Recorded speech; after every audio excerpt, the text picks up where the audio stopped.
Thank you. All right, well, hello, everybody. As I said, my name is Gretchen James. I'm the project manager for We Prosper Together at Valley Vision, and we'll be going over some overall orientation information for you all as our first round Catalyst grantees. Congratulations on this wonderful achievement. We are so excited to be at this point of the program that we are getting funds out to you all to support some really impactful projects in our region. So with that, on the next slide, I want to introduce our team who you will be interacting with.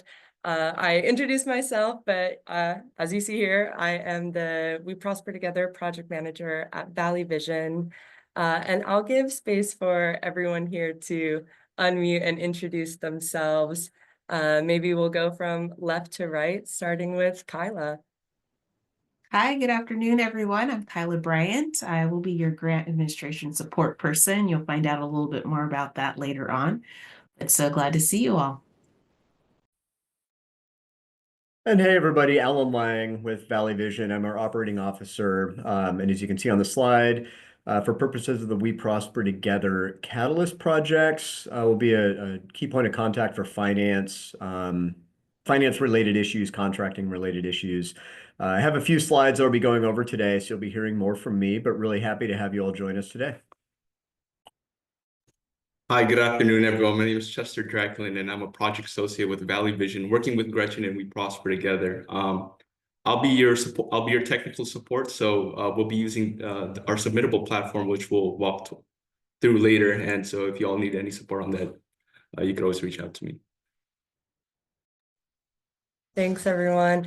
And then we also have Renee John joining us from Valley Vision. I don't know if you want to introduce yourself as well. You may be already familiar with people here, but giving you space for that. Good afternoon, everyone. Renee John, Managing Director at Valley Vision, and happy to be working with you all. Wonderful. All right. Well, let's move on to the next slide. To give an overview of our agenda for today's onboarding orientation session. Welcome and introductions. We've already crossed that off the list. And then after this, I will be walking us through an overview of the Catalyst program. A lot of this information will be familiar to you all, indicated by your success in submitting a proposal that got awarded. So hoping that you are familiar already with the purpose and goals of the Catalyst program. Nonetheless, I'll provide an overview of that information before transitioning to Alan, who will walk us through those reports and invoices, the requirements for those.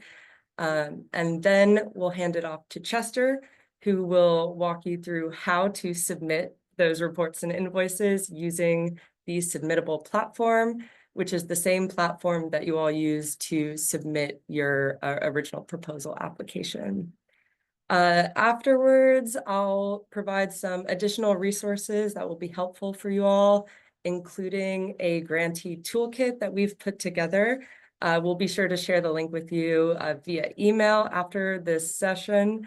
But that document will be a one-stop shop for all of the resources, links, dates, deadlines that will be useful for you all. It updates in live time, so we recommend bookmarking it, as we'll be continuing to update it with upcoming dates as they arise.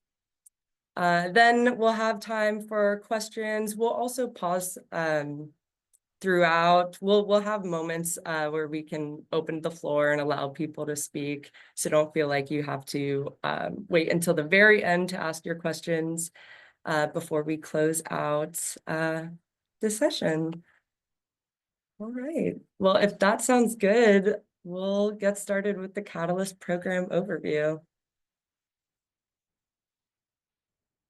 Next slide, please.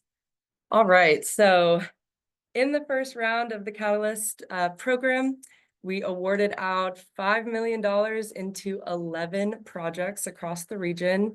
This QR code takes you to the page on our website where the summary of each of your projects is hosted. Most of you all already approved or sent photos and descriptions of what is displayed there on the website. Of course, if there are any edits or changes you want to make to the information that is there, feel free to let us know, and we'd be happy to make those changes at any time. But overall, we're very happy with the diversity of industries, of project types that was able to come in and get awarded through this first round. Though we are releasing the second round of the Catalyst program to allocate the rest of the $9 million available for pre-development projects. And that is expected to launch this week, which is very exciting. Yes, I see some hearts. I love it. Let's go on to the next slide. As a reminder, these are the funding goals of the Catalyst program, which are to invest in industries that advance sustainable, future-focused, high-quality job opportunities, fund projects that ensure workers and disinvested communities are the primary beneficiaries, and advance projects towards implementation readiness, positioning them to compete effectively for future federal, state, or private funding. These are all terms that you've seen before. These were part of the RFP itself, as well as continuously referenced in our collaborative meetings and other communication channels. Next slide, please. As a reminder, the Catalyst Fund is exclusively for pre-development activities. So these 4 categories are how we've summarized what is included within that definition. So projects could be planning and feasibility activities to assess the viability of a project. They could be for capacity building activities, which strengthen the project team's ability to plan and execute the project effectively. Could be used for setting up financial and legal structures, as well as pilot projects, which are scalable test projects that demonstrate innovative workforce pathways in priority industry sectors. And those programs would ultimately lead to those high-quality job opportunities for disinvested community members. I want to call out here that indirect costs are eligible for this funding, though they cannot exceed 10% of the overall award. Next slide, please. So this slide shows the project timeline, which is obviously not to scale, just for the sake of being neat. But starting off with the contract time starting April 1st, and today being our chance to all get together and go through the grantee orientation. Your first report and invoice will be due on May 7th. And then as a full group, we're going to get together again in October. And all of your contracts have a hard stop on September 30th, 2026. On the lower bars below this timeline, you'll see some continuous dates that will be happening, which include reports and invoices being due on the 7th of every month, and regular check-ins with Luminari partners, represented by Kyla as our grants administration support lead. And we'll go into more detail about how to set those up in this presentation.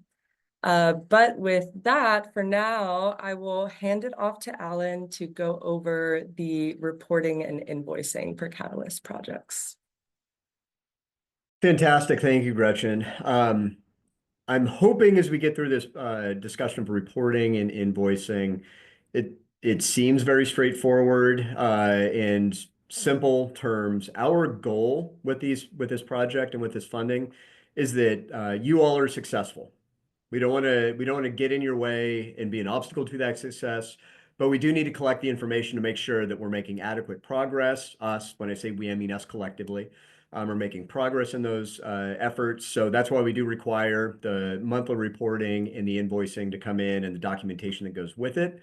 So I'm going to walk through what exactly is needed for that, for your all awareness. And Chester, if you want to go to the next slide. We will begin with the, well, just kind of quick note about reports and invoices overall. Everything that I'm talking about here is going to be submitted in the submittable platform. And that is something that Chester will be demonstrating in just a few minutes as I wrap up. So he'll walk through what that looks like, how you enter the information in. So note that it is all contained within that one platform.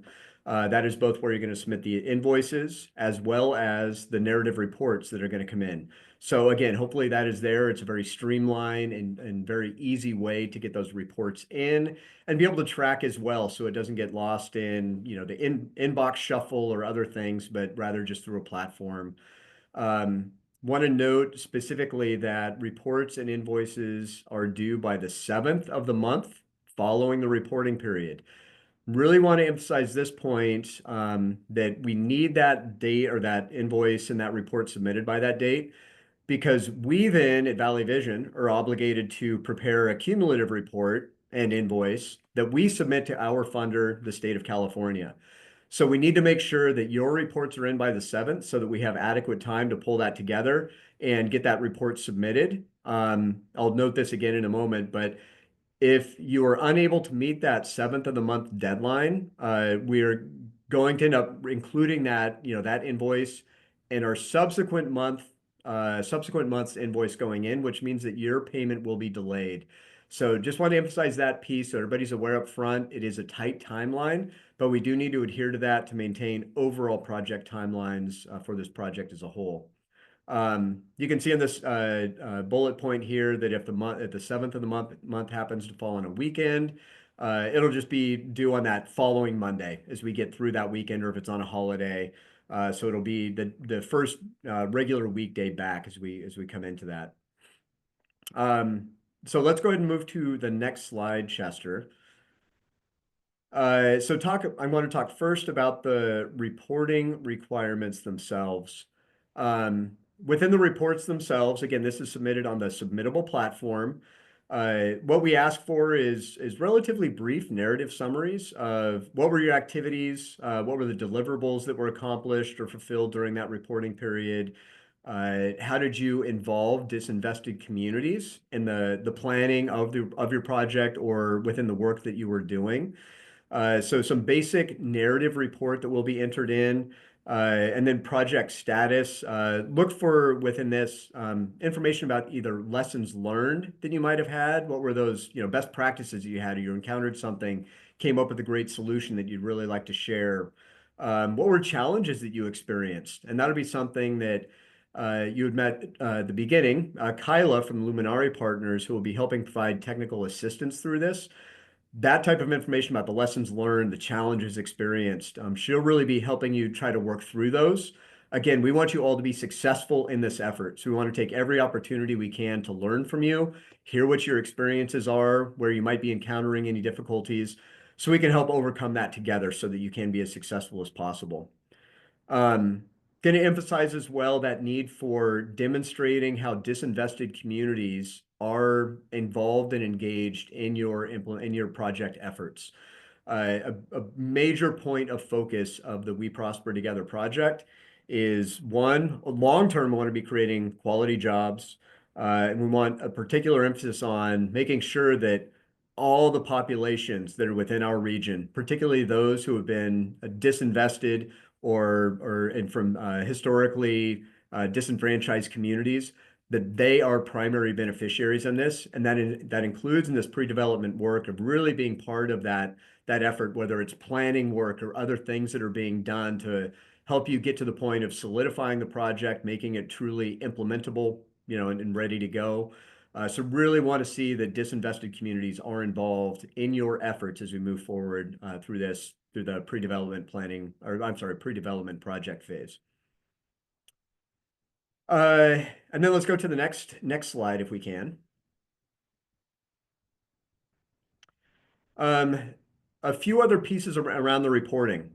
These will also be things that are on the submittable platform. We would really love to hear stories of impact. What are those things that you're done that you're particularly proud of, that you want to share, that you want to make everyone aware of, not just those that are within the We Prosper Together network, your fellow funded grantees, the We Prosper Together leadership team, but maybe more public facing as well. Whether that's shared through narrative stories, photos, videos that you might have. We want to collect that so that we can share it further and really make sure that we are demonstrating the impact and effectiveness of We Prosper Together as a whole. That tells both the kind of by the numbers story, but also that more, I'll call it kind of the heartstring stories as well. You know, what are those things that are really going to draw interest from potential interested parties, whether that might be funders from outside of the network, might be other state agencies, might be local governments, might just be other stakeholders who have a part in this and want to be involved in some way, shape, or form. So really want to see those stories of impact. That'll be something that there is a field within the submittable platform. You can submit that information. And then if you have any media mentions, if you get any, whether it's TV stories, newspaper stories, radios stories, um, be sure to share those as well. Would love to have those and be able to document those so that we can compile them, share them out beyond beyond just kind of the network that might have gotten it originally. So really want to hear that information from you as well. So those success opportunities that we can help broadcast even more fully. Um, we are hoping in the reporting form, you'll see that these are optional sections, but we really do hope that all of you, as a funded partner, will submit at least one project success or stories of impact over the course of the life cycle of your project. So be looking for that. Frankly, we hope that it's more than one from each of you, but do want to have the kind of that minimum. Hopefully, we'll set an expectation that everybody submits at least one. But any story that you think is worth retelling or broadcasting out, please submit those and share those as well. One final note on this for photos, videos. If you're getting that from it could be a meeting that you had or some event that you were hosting. Really want to encourage getting kind of the waivers of the right to use people's images. That can be as simple as, and we're going to have a toolkit that we'll discuss a little bit later in this meeting, but a sign-in sheet that has people acknowledge that they may be videoed or photoed as part of this, and therefore are giving their permission to share their images if that is captured. But we do want to get that, just make sure that we aren't sharing any photos or images of individuals that might not want to. Chester, if you can go to the next slide.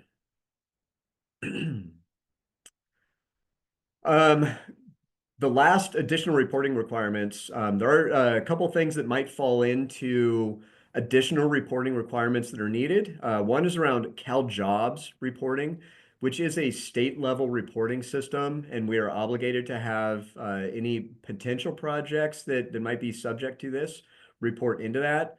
And really what that is for projects that it might be pilot projects, but things that really involve training, apprenticeships, job placements, internships, participants that are getting that, that training and then placed into kind of work-related efforts will need to be reporting in the CalJobs reporting system. We're working right now with our state partner to develop a more detailed definition of what that looks like, as well as what the training is going to be so that you are able to do that. So just expect that you'll be receiving more information as we move forward on this, including if you are required to do that based on the deliverables of your work and the scope of work. So more information coming there, but that is something that might be required for some of you. And then the second bullet that you see, or sub-bullet that you see here, is for Talent Pipeline Management, TPM, Community of Practice. There are a couple of the projects that we know will be playing into this that are really involved in the TPM, have TPM being kind of a central component of the work. So we'll be involving them in what we're referring to as a community of practice to really help come together, learn from one another, share ideas, share what those lessons learned are, best practices, and those types of discussion elements so that we can learn from one another. So that will be another thing. So more information coming on that, on exactly what that looks like, what the frequency will be, how those communities of practice will come together. So again, might be additional requirement for some, not all, but some of the grantees that we have in the Catalyst phase. And then finally, noting that We Prosper Together is also involved right now in developing an overall evaluation plan. We're anticipating that that will be wrapped up relatively soon. And when that is in place, we're anticipating that we will have some additional performance metrics that we'll want to capture data on. And that'll be something that we'll add into scopes of work and reporting requirements as those get finalized. That reporting would take place as well within that submittable platform. So it would just be a new field or maybe a couple new fields that are added within that. So that'll be another one that is not defined yet on what that is because it is in motion. But just so that you all know, that will be something that we will likely add in the near-term future is some additional data elements that we will want to collect from you all. And then I'll go to the next slide. And this is the invoicing piece. Invoices as well are submitted through the submittable platform. It's part of that overall reporting system. With your invoices, we do need documentation of the expenses. So we'll have just an overall invoice format or template. So you can submit that to state, here's what we're invoicing for. These are what our costs were for this month. But we will need documentation of that just as the justification. We have to provide that to our funder, the state of California. So for things like personnel expenses, that might be payroll reports, copies of timesheets, things like that, whatever documentation you're collecting right now. And we can be, if you have trouble coming up with that, we'll work with you on what will constitute appropriately that documentation of any personnel costs. For other costs, things like could be subcontractor costs, meeting expenses, any materials or supplies that you have to purchase, whatever those additional costs might be. Just need either, excuse me, invoices or receipts that document what those expenses are. So attach that to your invoice as well. And that will be what you end up submitting as part of your invoice package. And then once we receive those, we anticipate that payment will be processed. We put here within 60 days. Excuse me. 60 days of receiving and approving that invoice. And that is really based on our time frame. We'll submit our invoice, then we'll get paid from the state, and then we'll pay the grantees themselves. So we're going to try and reduce that time frame as much as we possibly can. But that illustrates again that need for us getting your invoices submitted by the 7th of the month so we can quickly turn that around, get our invoice into the state as soon as possible so that we can then get you all paid as soon as possible. I think go ahead, go to the next slide if you can. Last couple slides that I have. So that was the reporting and invoicing, and we're gonna have a break here in a second just for any questions, clarifications that you might all have. But scope and budget revisions, wanted to note on this. Again, we want you to be successful. Fully anticipate that as you get into your projects, you'll find some things that were unexpected. This part of our work is taking more than we thought, so we're gonna have to take it from another aspect of our work plan. I will give the general statement of that's fine. Again, we want you to be successful in the end results that you're trying to achieve. Do need though you to submit if you have something changing within your scope or within your budget. Let me know. Send that through an email to me with any scope or budget revision requests. So we'll need to then we can review that with you, make sure that all the budget costs are allowable expenses. They fit tightly within what the overall intent of the project was. So we do need to prove it, but again, we want you to be successful. So I will say we'll be flexible in this. If you do come across any budget or scope needs, submit that. We'll talk through it, but hopefully be able to land you in a place of being able to successfully approve any requests or modifications that you might need. Next slide. So meeting with Luminari partners. So again, Kyla, who you met earlier, we have them set up as to be able to provide some additional technical support and assistance for you all as grantees with reporting, administration of the grant. So we'll be setting up some time to you to have some one-on-one meetings, get schedules in place to meet with her on a regular basis. So want to turn it over to Kyla for a few minutes, just to go to with a little bit more detail about what that might look like. Thank you, Alan, and hello again. Some of you I know and others of you I don't know. For those of you who I haven't met yet, I'm excited to get to know you along this journey. I've been part of economic development initiatives, both from a small business technical assistance standpoint, as well as workforce development initiatives throughout quite a big chunk of my career. Some of you may have known me from my previous work with a local chamber, but I am now working with Luminary Partners, doing all things strategic planning, leadership development, and workforce development. And so very excited to be working together with Valley Vision to provide this type of support. I've sat on the other side with you as a grantee, and there's oftentimes things that come up through the life cycle of a grant and you go, oh no, what am I supposed to do here? Or there's constantly moving parts, and sometimes it's a struggle to get the answers that you need quickly, or it's hard for everybody. So what we're hoping is that I can play that role of being that support for you so that you have somebody who's up to date in all these changes. Alan mentioned a lot of things are still in process.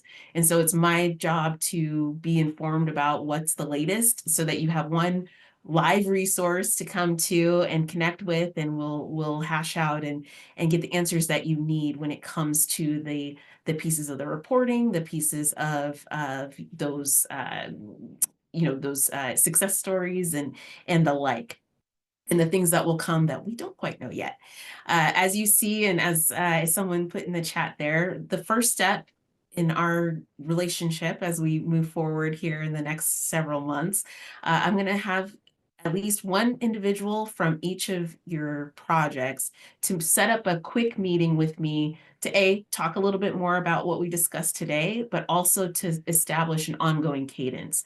The best way I figured we could do that is to have you utilize my Calendly link and set up that initial meeting within the next couple of weeks or next few weeks. That way we can establish that connection, get the right contact information, understand who should be on the ongoing calls and who may not necessarily need to be part of it. And just to make sure that we're all on the same page as we move forward. Those monthly sessions, we can talk about reporting, we can talk about making sure that everyone is fulfilling the requirements of their grant and their scope, particularly when it comes to that disinvested community relationship and the requirements that are attached to that. Those are very important pieces in fulfilling what we're required to do at the state level. And we want to make sure that everybody's following along with that. Again, questions that come up for you, we'll do them as individual project meetings. So it'll just be one project meeting with me at a time so that you can ask some more detailed questions and we can get through things pretty quickly as individuals. But again, we'll be spending more time together as this project goes on. And I'm excited to just be there to support you all and looking forward to making those connections and clarifying all these moving parts for you.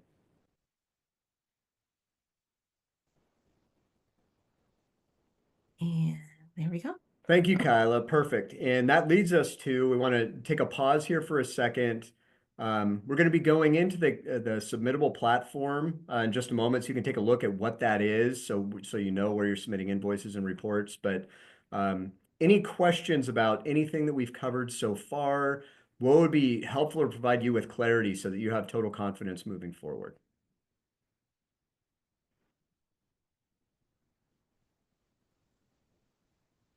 And is it Damaris? Is that correct?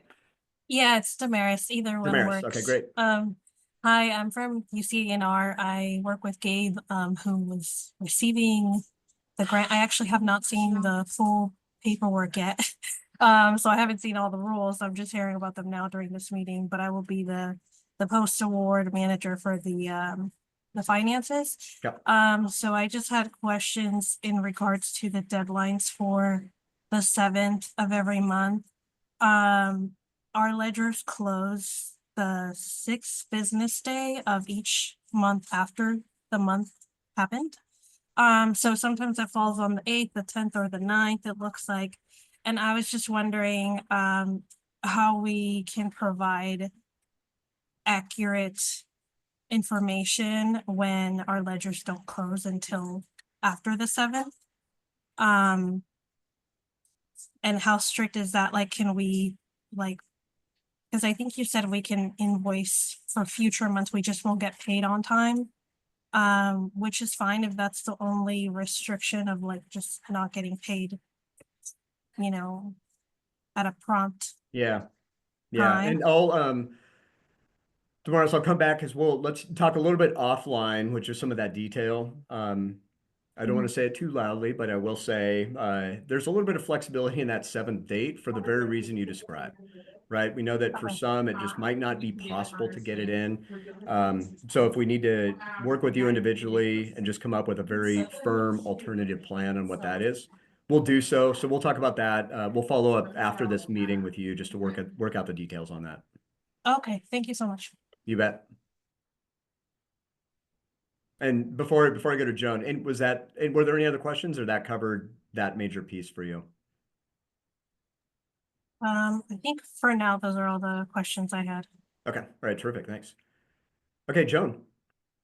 Hi, I'm with the Yuba Sutter Food Bank, and I had a quick question to clarify about the expenses that you can submit.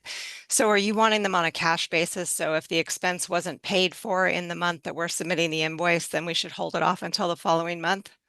It can be accrual basis. So if you have Okay.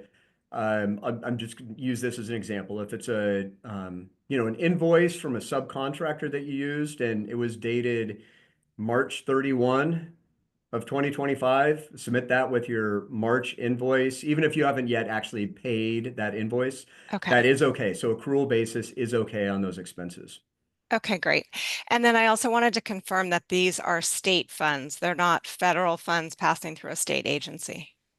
It is state funds, and I want to double check with the full team. I don't think there is any federal funds that are being pulled into this, but let me double check that with Gretchen and Renee. Is that your understanding as well? It's their state funds. Yeah. Okay, Okay, perfect. Yeah, great. state funds entirely. Okay, thanks. Alan, I have a question as well. We submitted a really detailed budget of every line item of equipment and supplies that we would be purchasing. When it comes to budget change requests, is that down to that detail, or is it just within the category? So if we end up purchasing a different supply, do we need to request a budget change? Yeah, I'll give a more generic answer of generally it's going to be more, I'll call it the category level rather than like if you had 30 line items of like these are all the different supplies we're getting. I'd really look more at the summed up like, oh, all supplies as a whole. This was the amount. Is that changing? More worried about that piece. But again, that's one as you come across some of those changes, just reach out, let me know, and we can discuss in any more detail that's needed. But the general answer is category level is more what we are concerned about. Okay, and then just one more question. So that's great. Thank you for that. The second question is it all changes or is there a 10% variance that's acceptable? Let's do all changes. And again, we want to be as flexible with as possible so that you can be successful. So as you submit those changes, you can almost do it with the expectation this is going to get approved, but I need to get Valley Vision's eyes on it before it's officially approved. So yeah, please just let us know with any of those changes what they are as soon as you are able to. Okay, great. Thank you.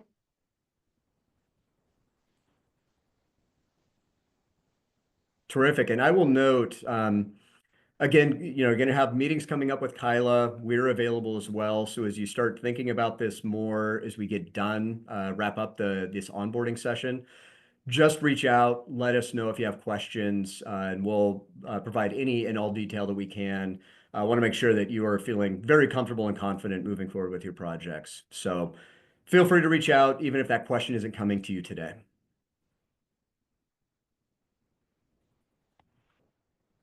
And I didn't see any other hands up, so I think we'll move into the next piece of the agenda. Oh, I had one last question. Sorry.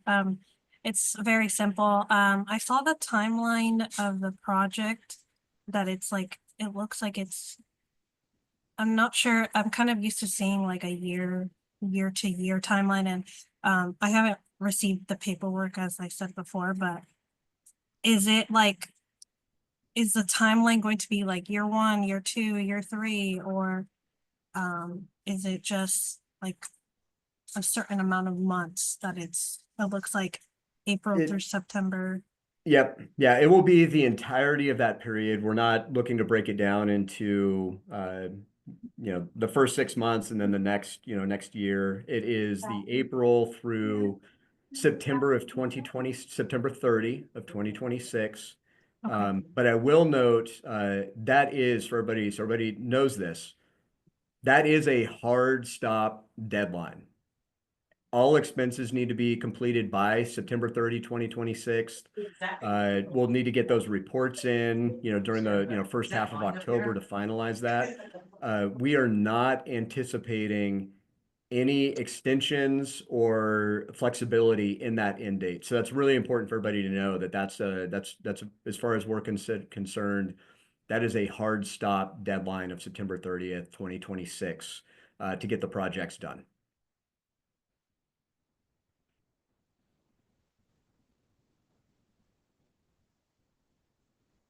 Okay.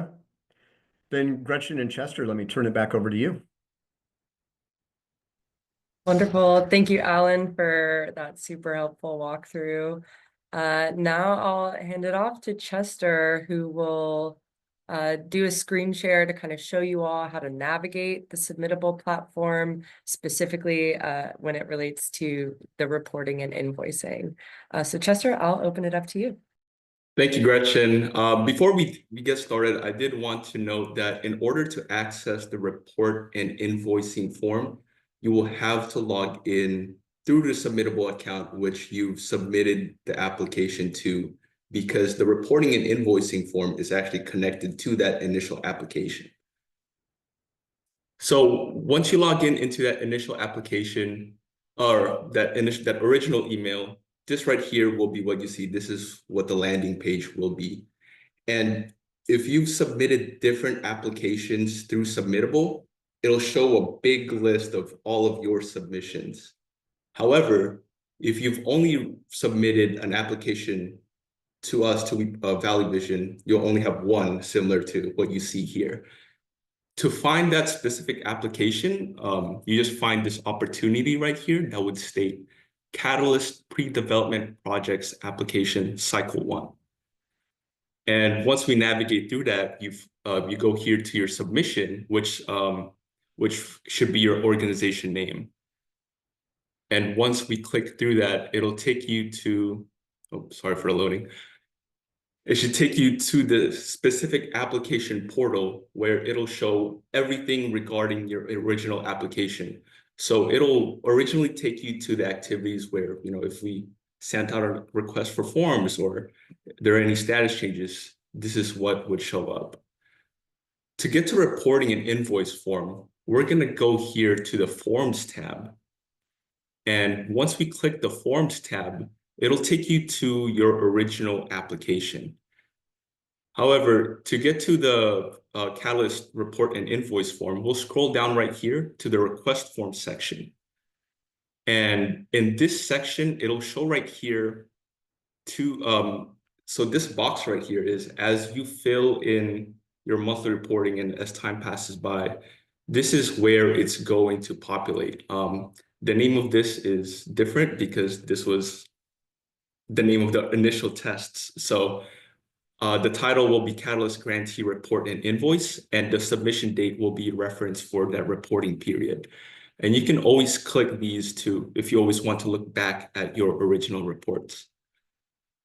To start a new report or an invoice form, or if you just want to continue an older one, just click right here that says continue. For me, it says continue because I started a form in the past. However, if it's your first time opening it or it's your first time filling out a form, it should say open. So once we click here and we get to the form, it'll take you to that report and invoice form. This top section right here is a drop down of your organization. We just thought it would be more convenient if instead of you having to type your organization name every month, we just thought we'll make it easy, just have it show up here.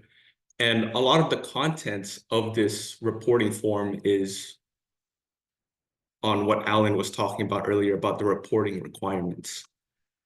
And once we get down here to the invoice section, there's going to be a link right here that you could press, which will then take you to an invoice template form, as you see right here. And this invoice template form, we ask that you please make a copy before you fill it out. And once you make that copy, after you fill it in, feel free to save it, ideally as a PDF format. And once you're done filling it out, just save, and you save it as a PDF format. Oops, sorry about that. Just upload it here to this section right here. As I stated earlier, if only the original owner of the email is able to have access to this form. There are two different ways to allow people to collaborate or have access to this form. The first is if you go to the top of this form right here, it'll say Manage Collaborators. In the Manage Collaborators form, what you're able to do is you're able to add people's email addresses here, and there's no limit to it. So if you feel that more than one people will be working on this form, you can add as much emails as you can. And once you put their email here and you click this invite button, they will then receive an email from us or from Submittable, which will have instructions on and context of what the collaboration is. And there will also be a button there that will directly take them into this form. I will, however, note that as a collaborator, since you're not the original owner, you will not be able to submit this reporting form. So, sorry. So at the bottom here, where it would say submit form once you're finished, for collaborators, that would be completely not there. So if you're a collaborator and you feel like you've made enough progress, or you're ready to just submit it, you can click Save Draft right here and notify the owner when it's ready to submit. Just to make it easier, since there might potentially be a lot of people working on this form at once you're done making any sort of changes or progress, just try to click Save Draft as much as possible, just to avoid confusion with any other collaborators. However, if you're the one primarily submitting and primarily the one submitting this report and invoice form, another option is to transfer the complete ownership. So when we're transferring the ownership of this, they will have access to the form. However, I will note that you're not only giving them access to the form, you're giving them the full ownership of this initial application. So it'll include any of the messages, any of the attachments that you've had, and any sort of access. And to start that, you go into the submission, your original submission where the landing page was. And once you get to this landing page, find that specific project. And once you do, click the submission name again to get to that portal. And once we get to that portal, there will be a transfer ownership right here on the top right. And once you click transfer ownership, it will let you know on what will happen if you do initiate that transfer, such as forms, messages, attachments associated with the submission going to the new owner. And the previous owner will also lose access once the new owner will accept it.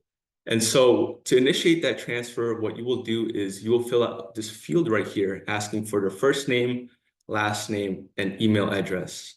Once you've confirmed that information to the person that you plan to transfer it to, click this confirm and transfer button. And after clicking that button, that person that you've identified here will then get an email stating that the original owner wants to transfer this application to a new ownership. And in that email, they'll actually get a an option to accept or decline. So once they accept, the original owner will then lose access, and the new owner will be the complete full owner. I will also state that if the new owner that you've sent a request to has not accepted or declined, the original owner can always rescind that transfer. And if you want to learn more about that, Submittable here created a link where you could learn more about transferring. And yeah, that does it for the Submittable demonstration. We'll be sharing this slide deck to you all after this presentation, and it'll also be in the toolkit. And so in the slide deck, we create visual and text aids for you to what I walked you through earlier. And if you want any or need any detailed instructions, you could always access the Submittable one-pager that we created for you. Or you could always reach out to me. Anything works. Thank you, Chester, for that super thorough walkthrough. Yeah, as you said, these slides will be made available. Alan, I see you're off mute. Go right ahead. Sorry, yeah, I was going to just give a quick note as well.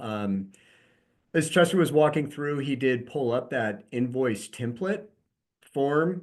I want to note for you all is I'm sure most of your organizations, you probably have pre-existing invoicing templates or forms or formats that you use.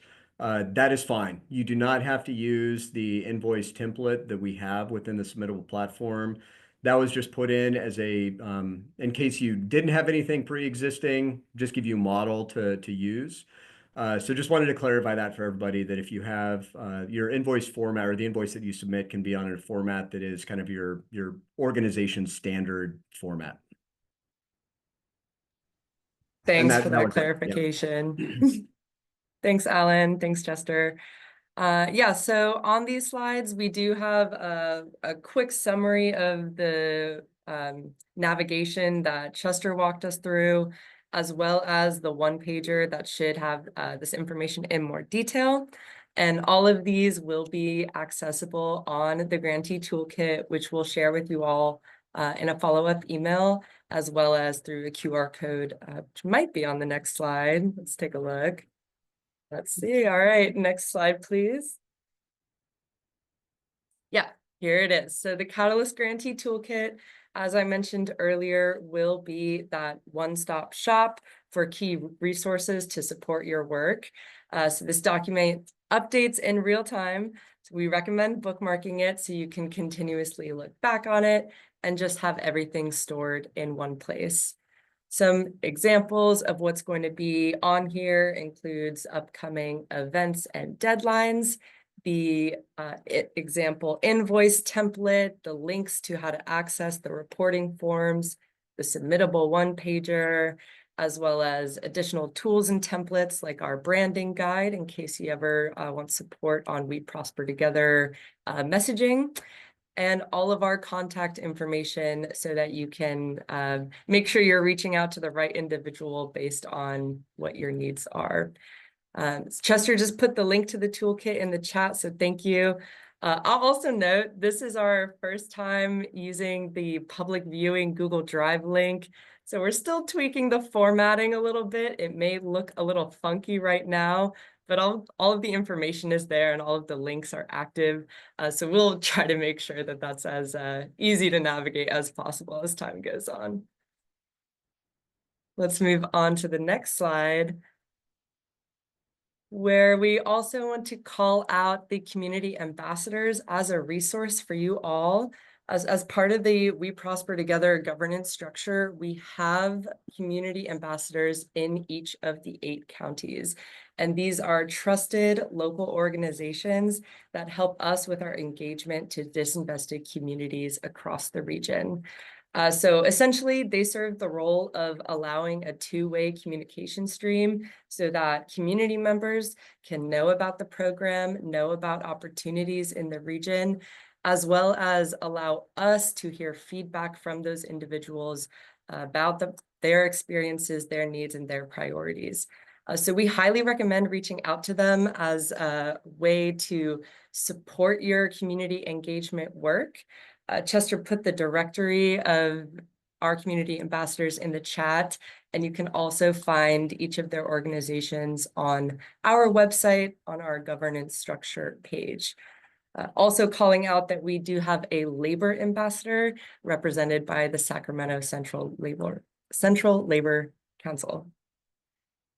There are also other community-based organizations in the region that have reached out to us, letting us know that they are available to be a resource, available for consultation or support whenever you may need that.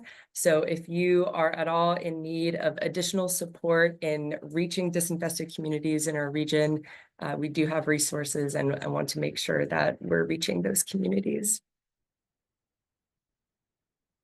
On to the next slide. Wonderful.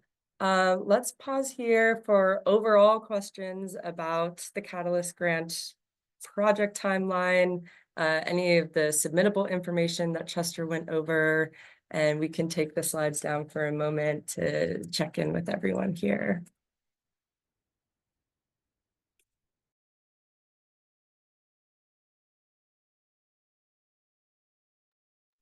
Yeah, I just wanted to be sure on the billing.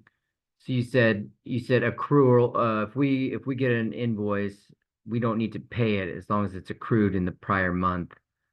We can then submit it on. We're not getting reimbursed necessarily. We can submit an invoice that we haven't paid yet. That is correct. Yes, that is correct. Great.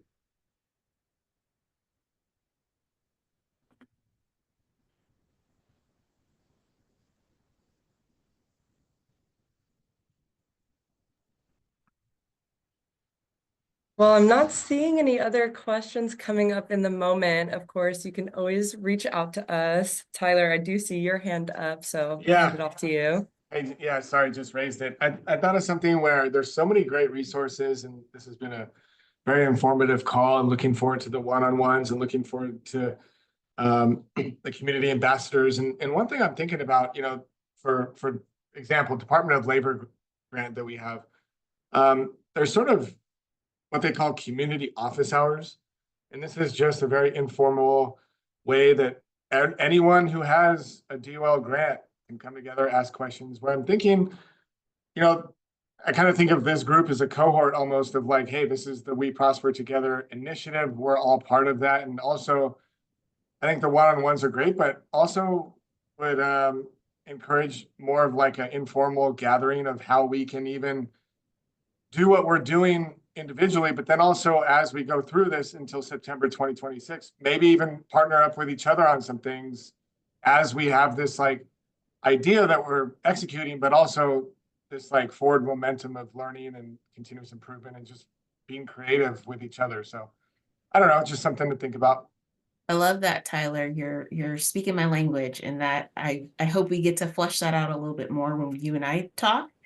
Or whoever's representing your project, but that is the goal, is to also incorporate some of those touch points. We'll do an official one for sure in October, but if the interest is there, that's one of those things that we'll definitely pull together and give that space and time so that you guys can learn from each other and not just from us, especially as new things are coming up and they're quick, and some of you have some very similarities in your projects. And even if you have differences, I agree with you. I like your thinking of the cohort method, and there'll be a whole group of grantees coming on board later in the year as well. And so we want to make sure that you all continue to feel that support and feel that connection, and then just know that there'll be more of you later on as this project goes on. Thanks, Kyla, and thanks, Tyler. You're really channeling the together, and we prosper together. So we love to see that.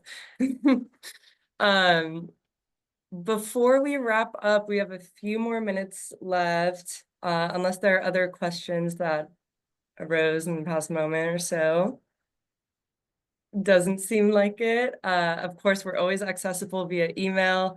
And if you would like to contact our full team, the info@weprospertogether.org will reach us.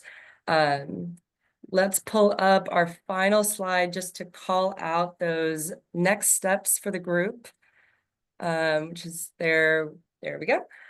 So earlier today, you should have received a finalized contract upload form through the submittable platform. This is just an opportunity for us to attach your contract to your proposal and confirm the primary contact or project lead for your work. Of course, this does not mean that only one person is going to be receiving communications from us. So that will be part of your meetings with Kyla to determine who all should be included in those communications and who should be attending regular check-in meetings. To continue on that thought, please schedule your first meeting with Kyla to initiate that cadence, which is accessible through her Calendly, which is in the chat, will also be on the toolkit, and we'll share all of these links in a follow-up email to you all. And then finally, as another reminder, the first report and invoice is due on May 7th on the submittable platform. Please reach out to us if you have any difficulty accessing it or need additional support in what we're looking for in those forms. And then I believe, Alan, I'll add one other qualifier on that first invoice and report that's due. If you are still in the process of getting, your team together, getting work underway, and there's nothing to report for the month of April because it's kind of like, you're still just doing that final planning, that's okay. It can be a report of no activity yet incurred, $0 invoice. That's fine, but I'm just going to go back to that issue of we do have a hard stop September 30, 2026. So we'll be looking after that, like is progress underway. But if you're finding that April is still your kind of organizing month and you're not yet getting things underway, and it ends up being a $0 invoice and no report as of yet, that would be fine. But we'd like to know that just so that we're aware. We had some work maybe that started a little early on some indirect stuff. Do all invoices need to be dated in April, or can they be in March? Yeah, it will need to be because our contract dates start April 1, so we can't reimburse anything that was incurred prior to April 1st. Got it. But no, we can also talk, a little bit offline to just get more context around what that might mean. No, I'm not sure when the exact dates were, but I just want to double check. Thank you. Okay. Thanks, Alan. I had a quick question. The April 1 start date, so I don't know if I'm not up to date with the latest with this grant yet, but I haven't seen the award letter yet. I'm just wondering, the 9 million that was mentioned earlier that is given out this week, is that including new awards that are being given out? Like, are those the rest of the awards that need to be given out, or is that another topic? Yeah, that's a good question. There's $9 million total available for funding pre-development projects through the Catalyst Fund. So all of your awards are part of that overall 9 million. So the RFP that's going to be released this week has about $4 million available. Okay. Yeah, I'm just wondering because we haven't even set up accounts, nothing. I mean, there's no, like, we will most likely not have anything done by, the end of the month because I haven't even seen the award letter yet. So, yeah.